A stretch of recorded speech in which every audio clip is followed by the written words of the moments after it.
Bem-vindos a mais um vídeo. Hoje estamos de cenário diferente, um cenário novo aí sendo montado. Não se preocupem que essa estante nova aqui vai aparecer numa bookshelf tour específica, mas já dá pra ver aqui a nova disposição da nova estante e também do novo cenário que está sendo formado aqui pro canal. Bom, hoje nós vamos falar de Cântico, da Ayn Rand. Esse que é um livro que é uma distopia da Ayn Rand, foi publicado pela primeira vez em 1938. Isso chamou minha atenção porque a maioria das distopias famosas que a gente conhece, 1984, O Admirável Mundo Novo, foram publicadas depois, mais pós Segunda Guerra Mundial, enquanto que aqui nós temos uma publicação mais próxima àquilo que já estava acontecendo na União Soviética, mas ainda não havia sido divulgado. Então eu acho interessante que ela teve um olhar para ver o que ia acontecer no futuro de uma forma mais rápida do que alguns outros autores de distopias. Bom, eu li nessa edição aqui, que foi publicada pela Vinde Editorial, e essa edição inclusive tem uma introdução escrita pelo professor André S. Barreto, que foi quem traduziu o livro. Esse texto é muito bom e conta um pouco sobre a filosofia da Ayn Rand, conta alguns detalhes aí da história, então talvez você prefira ler depois de ler efetivamente a história. É um livro bem curtinho, eu peguei na primeira semana do ano para ler um pouquinho por dia e foi super rápido. Mas vamos lá um pouco a minha opinião polêmica sobre o livro, porque eu já sabia que a Rand não era uma grande escritora, não era uma super erudita, e esse foi o meu primeiro contato com ela. Então a primeira impressão que eu fiquei com a Rand, e aí você pode discordar de mim, fique à vontade nos comentários, é que ela tem ideias incríveis, ideias de histórias incríveis, Não falando necessariamente da filosofia dela, porque eu conheço muito pouco, mas a execução não é tão boa. Ela não tem uma execução boa de contar a história de uma forma envolvente e bem escrita. Pelo menos foi essa a impressão que eu tive com esse livro. Imagino que no futuro eu vá tentar também outras obras dela. Eu tenho A Nascente também, que é 3 volumes gordinhos, Tem a Revolta de Atlas, que é gigantesco, que basicamente resume toda a filosofia dela. Mas eu vou explicar primeiro a história e depois eu digo porque que eu achei um livro com uma ideia muito boa, mas não bem executada. Vamos lá. A história de Cântico é basicamente um governo totalitário em que vive o nosso protagonista. O nosso protagonista se chama Igualdade e determinado número, então todas as pessoas têm um nome padronizado. Existe um determinado nome ali, igualdade, fraternidade, liberdade, às vezes as pessoas são chamadas assim, e um número para identificar para o governo, E esse nosso protagonista, o Igualdade, ele, desde criança, ele teve ideias e vontades diferentes dos outros. E isso era um problema que os próprios professores indicavam para ele: olha, por que você está estudando mais que os outros? Por que você está buscando aprender mais que os outros? Porque na nossa sociedade, o que importa é a igualdade, todos têm que ser iguais. E aí a gente já vê a característica de igualdade sendo algo nivelado por baixo, que é o que costuma acontecer de fato. E aí esse governo, quando as pessoas atingem uma determinada idade na escola, ele escolhe o que a pessoa vai fazer. Então são departamentos de profissões que determinados ministros vão escolher qual vai ser a sua profissão, o que você vai trabalhar pro resto da vida. E o nosso protagonista, como era uma pessoa com várias ideias e sempre gostava muito de estudar, queria ser designado para os cientistas. Ele queria estudar as coisas, aprender as coisas. Porém, ele foi designado para ser um varredor de ruas.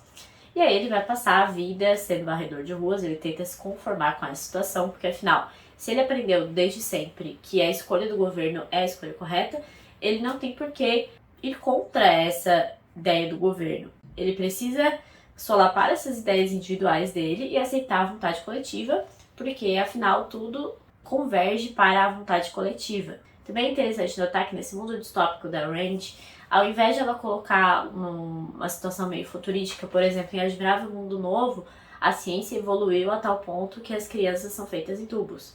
Mas aqui ela mostra que porque o governo acaba destruindo com a individualidade do ser humano, a tendência é que a ciência não se desenvolva, porque a ciência decorre necessariamente de ideias de seres humanos que tenham liberdade. Por isso que a iluminação dessa cidade vai ser feita toda por meio de velas, porque tem uma alusão que provavelmente já foi diferente no passado, mas por conta dessa necessidade de ter conselhos, de ter pessoa que faz X coisa e pessoa que faz Y coisa, foi necessário retomar essa indústria de velas, que é uma indústria que é muito pungente naquele lugar ali. E aí, em determinado momento, o nosso protagonista da Igualdade vai trabalhar com colegas em um local mais afastado da cidade, e ele vai acabar encontrando um túnel, e esse túnel remete a tempos passados, parece ter elementos de tempos passados, eu não entendi como que ele identificou tão rápido, porque essa questão de tempos passados que foram melhores é meio que uma lenda por ali, eles não estudam isso pra eles só estudam aquela sociedade, a coletividade, como qualquer governo totalitário faz. Ele precisa esconder a história para que ninguém tente entender o que aconteceu ou busque uma sociedade melhor que aquela, enfim. E aí nesse túnel ele vai descobrir aí uns elementos químicos, algumas ferramentas que permitem que ele estude algumas coisas e que ele desenvolva algumas coisas. E aí ele vai começar a desenvolver uma determinada tecnologia para aquela cidade ali, que você consegue identificar qual é de forma rápida, assim. Só que no momento em que ele vai divulgar isso, e antes mesmo disso, o governo vai encontrá-lo na rua um pouco mais tarde, por ele ter ficado nesse túnel. Ele vai ser torturado, vai ser preso, vai ser levado aí pra prisão. E por dias é torturado, perguntando o que ele tá fazendo lá. Toda aquela opressão necessária para o controle das pessoas, né? É óbvio. Essa opressão é sempre necessária em todos os governos totalitários, e aí ela coloca esse elemento aqui também. E quando ele vai divulgar esse invento dele para a sociedade, ele é extremamente reprimido, e é aí que se desenvolve o final, aí com uma série de reviravoltas e tudo mais, que eu não vou contar para vocês lerem a história e tirarem as próprias conclusões de vocês sobre a escrita de Ayn Rand. Enfim, tem vários elementos muito interessantes, eu até frisei 2 aqui, que me chamaram mais a atenção, que foi essa questão aí de ter um departamento para escolher a profissão de cada um.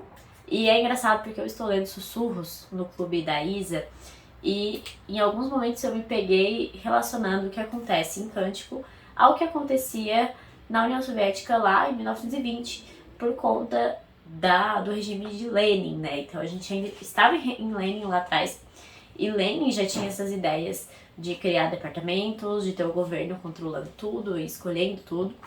E não dá certo, como a gente sabe, ele acaba adotando uma política econômica diferente, uma política econômica mais liberal, para conseguir desenvolver a União Soviética, ainda sob Lenin. Então, muitas coisas que eu estou lendo Sussurros eu acabo identificando em Cântico de uma forma até profética, como eu disse, foi publicado a primeira vez em 1938, e as pessoas não tinham conhecimento sobre essas coisas. A União Soviética é extremamente fechada, ela é russa, mas ela se mudou para os Estados Unidos, ela vivia nos Estados Unidos naquela época. Igualmente em Sussurros, que eu estou lendo no começo ainda, mas eu já vejo a tentativa de afastar a família, é que você não vive com a família, você vai direto para uma creche, fica o resto da vida numa escola. Então todas as etapas da sua vida são controladas pelo governo, necessariamente.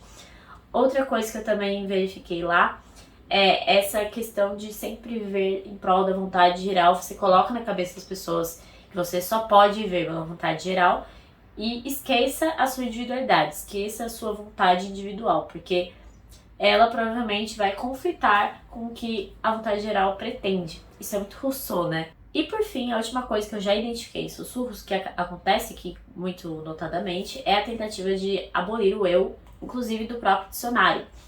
E aqui a Rand vai realmente excluir a palavra eu do dicionário dessas pessoas, então é proibido falar eu, não se ensina mais a palavra eu, então tudo é falado por meio de nós. Então tudo é falado assim, nós queremos, nós buscamos, nada é conjugado no singular. E isso é um problema porque, embora seja novamente uma ideia muito boa, acaba que o livro inteiro você fica se confundindo se estão falando de mais de uma pessoa ou se estão falando só de uma pessoa, porque não existe a palavra eu, tudo é nós.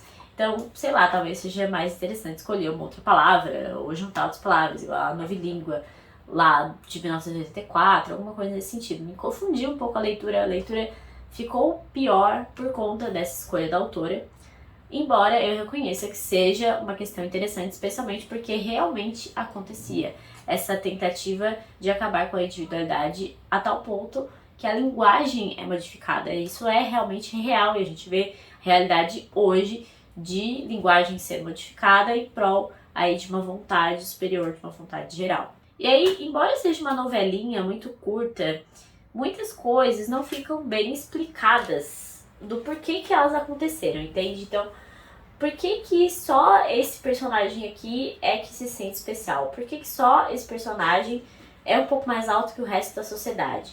Por que que só ele se sente mal por não ter sido indicado para o lugar correto?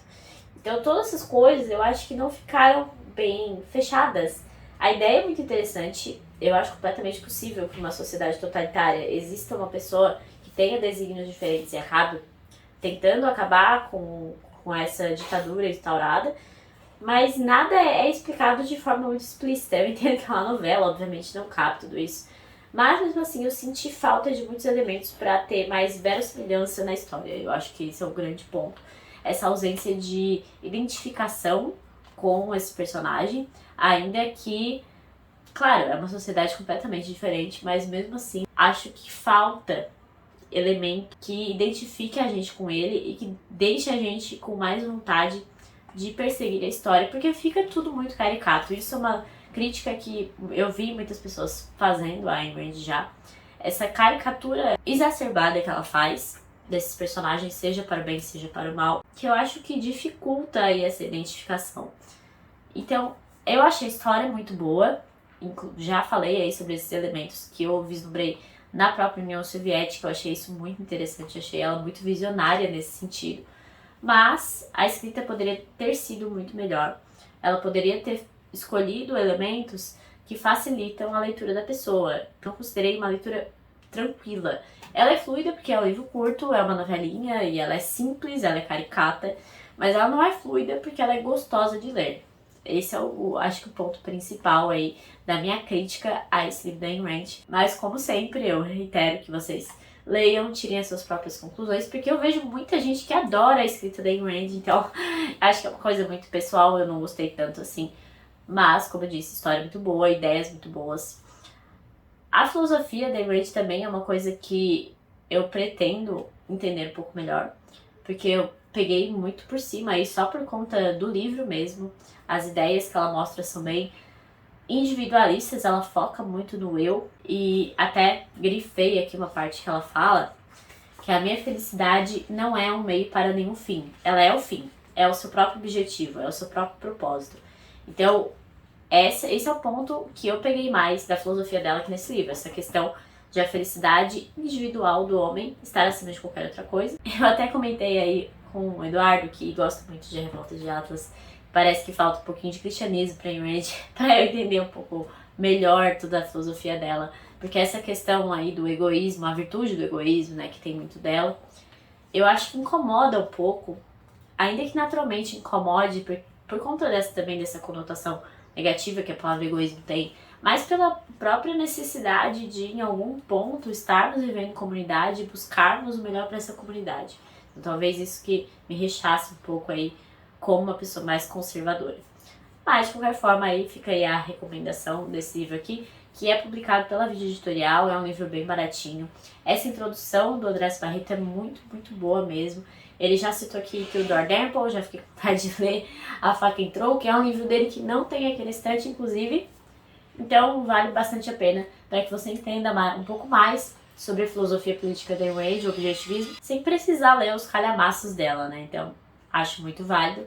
E é uma distopia, eu gosto muito de distopias. Acho muito interessante essa capacidade dos autores de ver além do que está acontecendo, né? É isso, espero que vocês tenham gostado. Lembrem de deixar curtida, comentários, se inscrevam no canal, porque isso me ajuda muito. E até a próxima!